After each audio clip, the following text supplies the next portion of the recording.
Our hearts beat to the city streets. We began to feel the fire.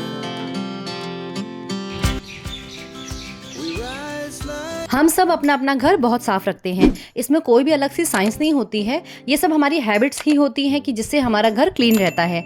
और आज की video में जो आपके साथ शेयर कर रही हूँ, इसमें मैं आपको वही बताऊंगी जो मैं फॉलो करती हूँ। अगर आप भी सोच रहे हैं कि क्लीनिंग रूटीन को कैसे आसान और इफेक्टिव बनाया जाए, तो आज का वीडियो आपके लिए ही है। घर को साफ रखने का मतलब सिर्फ झाड़ू पोछा ही नहीं होता है, बल्कि घर के हर कोने को अच्छे से क्लीन करना और डेकोरेट करना भी होता है। आप अपने घर के क्लीनिंग की शुरुआत अपने बेडरूम से, अपने लिविंग रूम से, कहीं से भी कर सकते हैं। अपने बेडरूम की विंडोज को हफ्ते में कम से कम मैं एक बार अच्छे से क्लीन कर लेती हूँ। क्लीनिंग के लिए आजकल आपको मार्केट में बहुत सारे टूल्स मिल जाएंगे, जिससे कि क्लीनिंग करना काफ़ी ईजी हो जाता है। लेकिन मैंने फिलहाल अभी तक कोई टूल्स नहीं परचेज किए हैं। मैं नॉर्मल तरीके से ही एक कपड़े की हेल्प से विंडोज़ की रेलिंग को अच्छे से क्लीन करती हूँ और ये अच्छे से क्लीन भी हो जाते हैं। विंडोज़ के ग्लास को मैं कोलिन और न्यूज़पेपर की हेल्प से क्लीन करती हूँ। आजकल ग्लास को क्लीन करने के लिए भी ग्लास वाइपर्स आने लगे हैं। अगर आप अफोर्ड कर सकते हैं तो आप उससे भी परचेज कर सकते हैं, वरना न्यूज़पेपर से भी काफ़ी अच्छी क्लीनिंग हो जाती है। हम सब लोग एक दूसरे को देखते हैं कि अगर उसने इतना काम कर लिया है तो हम भी कर लेंगे, लेकिन हमें अपनी कैपेबिलिटीज़ और अपनी स्किल्स और अपनी एनर्जी लेवल को देखकर ही रूटीन बनाना चाहिए। कभी भी किसी को फॉलो ना करें, अपनी हैबिट्स को और अपनी ताकत को पहचानिए और उसी के हिसाब से काम करिए। विंडोज़ की क्लीनिंग के साथ ही मैं अपने घर की सारी फ़ोटोज़ को भी एक बार अच्छे से क्लीन कर लेती हूँ, क्योंकि इस काम में हार्डली 2 से 3 मिनट लगते हैं। कभी कभी इन छोटी छोटी चीज़ों पर हमारा ध्यान नहीं जाता है, लेकिन धीरे धीरे इन पर काफ़ी डस्ट जमा हो जाती है। इसलिए मैं वीक में एक बार इन्हें भी क्लीन करती हूँ, और बेडरूम के साथ साथ बाकी रूम्स की भी फ़ोटो को इसी टाइम ही मुझे क्लीन करना ज़्यादा बेटर लगता है। अपने बेडरूम को क्लीन करने का एक रूटीन बनाइए और बेडरूम में सामान कम से कम रखिए, ताकि बेडरूम हमेशा ही ऑर्गेनाइज्ड रहे। और बेडरूम में बेडशीट के लिए मैं वीक में 2 से 3 बार चेंज करती हूँ, क्योंकि घर में छोटे बच्चे होते हैं तो बेडशीट पर कुछ ना कुछ गिराते ही रहते हैं। इसलिए मैं तो वीकली 2-3 बार चेंज करती हूँ। लेकिन अगर आपके घर में छोटे बच्चे नहीं हैं या आप ज़्यादातर टाइम अपने लिविंग रूम में ही रहते हैं, तो आप वीक में एक बार भी अपनी बेडशीट को चेंज कर सकते हो। जब भी हम अपने लिए कोई नया रूटीन सेट करते हैं, चाहे वो क्लीनिंग का हो, पढ़ाई का हो या एक्सरसाइज का हो, तो शुरू में तो बहुत दिक्कत आती है, लेकिन जब हम एक बार उससे फॉलो करना शुरू कर देते हैं तो फिर हमें उसकी हैबिट हो जाती है और फिर उसके बाद कोई परेशानी नहीं आती। जैसा कि मैंने आपसे पहले भी कहा कि सिर्फ झाड़ू पोछा लगाना ही घर की साफ़ सफाई करना नहीं होता है, जब तक कि आपके घर का हर कोना अच्छे से साफ़ और ऑर्गेनाइज ना हो। इसलिए एक वीकली रूटीन ज़रूर बनाइए, जिसमें कि आप वीक में एक बार अपने घर के उन एरियाज़ को क्लीन करिए जो डेली क्लीन नहीं हो पाते हैं। बालकनी की रेलिंग वैसे उतनी गंदी तो नहीं होती है, लेकिन फिर भी मैं वीक में एक बार गीले कपड़े से रेलिंग को अच्छे से क्लीन ज़रूर करती हूँ, ताकि इसमें अगर थोड़ी सी भी डस्ट जमा हो ना, तो वो अच्छे से क्लीन हो जाए।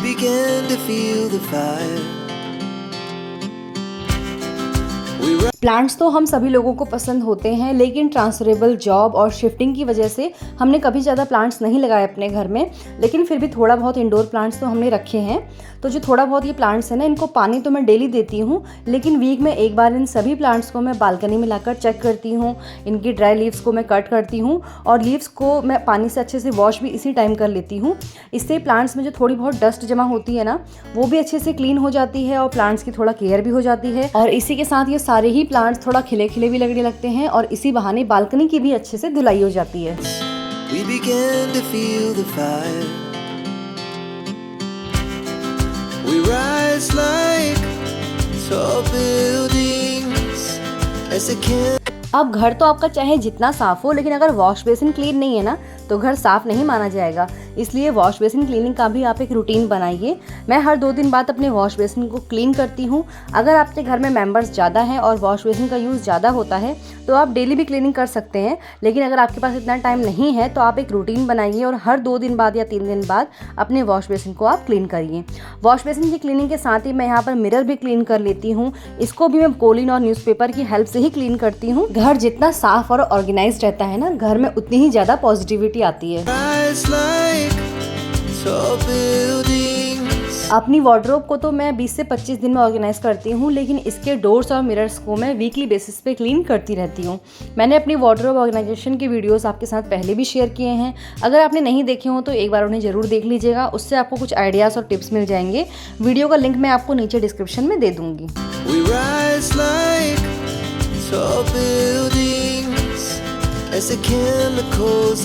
अब बात करते हैं घर की टेबल्स और चेयर्स की। तो इन सब चीज़ों पर ना डस्ट उतना जल्दी दिखती तो नहीं है, लेकिन अगर हम इन्हें रूटीन बनाकर क्लीन नहीं करेंगे ना तो एक समय के बाद ये बहुत ज़्यादा ही गंदी दिखने लगती है। तो टेबल कवर तो हम सभी लोग लगभग डेली ही क्लीन कर लेते हैं, लेकिन कवर को हटाकर टेबल को अंदर से क्लीन करना भी ज़रूरी हो जाता है। तो मैं वीक में एक बार ये काम करती हूँ, कवर हटाकर टेबल को अच्छे से क्लीन करती हूँ और इसी के साथ ही जितनी भी चेयर्स हैं प्लास्टिक की उन सबको भी मैं इसी टाइम क्लीन कर लेती हूँ। और अगर मुझे लगता है कि चेयर्स कुछ ज़्यादा ही गंदी हैं तो फिर मैं इनको सर्फ के पानी से वॉश भी करती हूँ, लेकिन चेयर्स उतनी जल्दी गंदी होती नहीं है क्योंकि मैं इन्हें वीकली साफ़ करती रहती हूँ। तो वॉशिंग का काम लगभग 2 या 3 मंथ में के गैप में ही होता है। As the chemicals they take us higher, the night's young and it's just begun as she puts her hand in mine. तो दोस्तों ये था मेरा वो वीकली क्लीनिंग रूटीन जिससे मैं अपने घर को काफ़ी हद तक साफ़ रख पाती हूँ। अगर आपको इससे कुछ आइडियाज़ और टिप्स मिले हों तो चैनल को सब्सक्राइब जरूर करिएगा और साथ ही साथ वीडियो को लाइक और शेयर भी कर लीजिएगा। मिलते हैं आपसे अगले वीडियो में, तब तक के लिए बाय बाय।